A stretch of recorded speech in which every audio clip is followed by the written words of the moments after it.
Balik lagi sama saya. Assalamualaikum warahmatullahi wabarakatuh.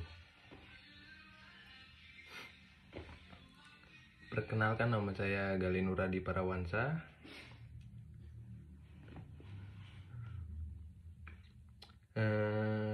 NIM saya 220 311 0066. Saya akan menjelaskan mengenai putusan perkara perdata.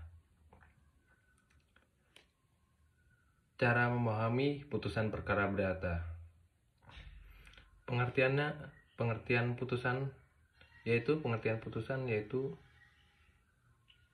putusan pernyataan hakim yang diberi kewenangan untuk itu yang diucapkan dalam sidang yang terbuka untuk umum yang bertujuan untuk mengakhiri dan menyelesaikan pemeriksaan suatu perkara atau suatu sengketa antar pihak.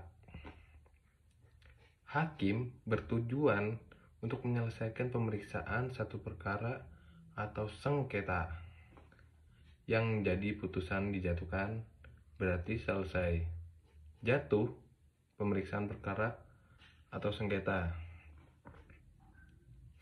Jika tidak diucapkan dalam sidang terbuka untuk umum, maka putusan batal demi hukum. Syarat mutlaknya dari suatu putusan apapun perkaranya, maka putusan harus dilakukan di sidang yang terbuka untuk umum. Jenis putusan berdasarkan sifatnya ada 3 macam, yaitu pertama putusan deklaratoir, kedua putusan konstitutif, ketiga putusan kondemnatoir. 3 jenis putusan ini dapat dilihat di dalam amar putusan, sehingga dalam satu putusan perkara perdata bisa saja ada ketiga putusan itu ada dalam amar putusan perkara perdata. Putusan deklaratoir. Putusan deklaratoir adalah putusan hanya sekedar menerangkan atau menetapkan suatu keadaan saja atau menyatakan yang sah. Ya. Putusan ini tidak memerlukan upaya paksa karena sudah mempunyai akibat hukum tanpa bantuan. Pihak lawan mempunyai kekuatan mengikat. Berikutnya yaitu putusan konstitutif. Putusan konstitutif, putusan hanya menciptakan atau menghapus suatu keadaan hukum. Keadaan hukum ini terjadi sejak putusan diucapkan dan tidak memerlukan upaya paksa. Contohnya yaitu dalam putusan perkawinan, pengangkatan wali, pemberian pengampunan, pemutusan perjanjian. Berikutnya putusan kondemnatoir.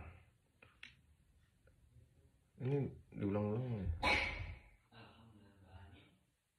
Putusan kondemnatoir yang berisi penghukuman di mana pihak yang kalah dihukum untuk melakukan sesuatu atau melakukan sesuatu.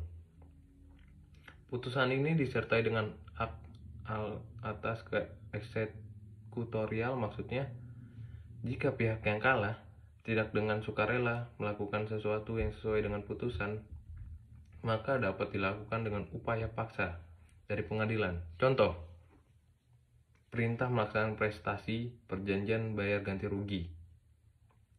Jenis putusan berdasarkan kehadiran pihak yaitu pertama adalah putusan perstek. Putusan perstek yaitu putusan yang dijatuhkan tanpa hadirnya pihak tergugat. Sejak awal persidangan pihak tergugat tidak pernah hadir sampai dengan putusan dibacakannya, dan apabila pihak tergugat tidak menerima putusan yaitu sejak diberitahukannya, maka upaya hukumnya adalah PRZ dilakukan kepada pengadilan tempat memutus perkara tersebut. Kedua, yaitu putusan kontradiktoir, yaitu putusan yang dijatuhkan di mana tergugat pernah hadir di proses persidangan. Jika tergugat tidak menerima, maka bisa mengajukan upaya hukum banding. Jenis putusan yang dijatuhkan majelis hakim pada pemeriksaan perkara yaitu terkait dengan gugatan penggugat, yaitu Pertama, putusan perkara gugur. Kedua, putusan gugatan dinyatakan tidak dapat diterima. Ketiga, putusan gugatan dikabulkan. Keempat adalah putusan gugatan ditolak. Kelima, putusan perdamaian. Putusan perkara gugur dijatuhkan majelis hakim karena alasan sebagai berikut. Pertama, penggugat pada sidang pertama tidak hadir padahal di situ telah dipanggil secara sah dan patut. 2. Penggugat hadir pada sidang pertama, pada sidang berikutnya tidak hadir secara berturut-turut tanpa alasan yang jelas. 3. Panjar biaya perkara habis, penggugat tidak mau menambah. 4. Penggugat meninggal dunia dan ahli warisnya tidak melanjutkan perkaranya. Pada persidangan ini, penggugat masih bisa mengajukan gugatan lagi ke depan persidangan. Putusan gugatan tidak dapat diterima, biasa dikenal dengan Niet of Ankel Vekano, dijatuhkan majelis hakim karena alasan sebagai berikut. Yang pertama itu pengadilan tidak berwenang mengadili perkara. Yang kedua, eksepsi atau keberatan pihak tergugat diterima oleh hakim. Yang ketiga, syarat formalitas surat gugatan yang tidak terpenuhi dalam surat gugatan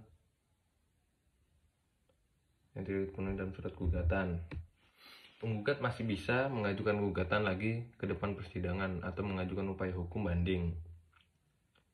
Berikutnya, putusan gugatan dikabulkan. Gugatan dikabulkan yang seluruhnya ada yang sebagian. Seluruhnya maksudnya seluruh petitum dalam surat gugatan dikabulkan. Kalau sebagian berarti hanya petitum tertentu saja. Dijatuhkan majelis hakim karena alasan sebagai berikut. Gugatan dikabulkan ada yang seluruhnya.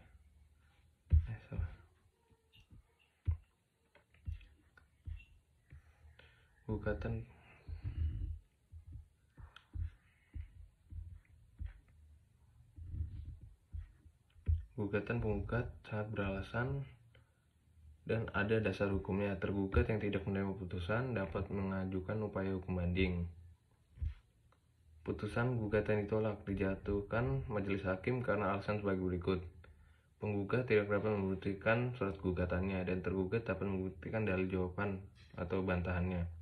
2. Gugatan penggugat tidak ada alasan dan dasar hukumnya. Penggugat yang tidak menerima putusan dan mengajukan upaya hukum banding.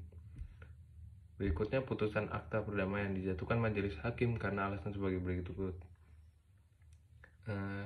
Pertama, pihak penggugat dan tergugat sepakat berdamai. Kedua, perdamaian yang dilakukan para pihak tersebut bisa terjadi pada saat mediasi dan pengadilan dengan bantuan mediator atau para pihak sepakat berdamai di luar pengadilan dan kesepakatan damai hendak dituangkan dalam amar putusan.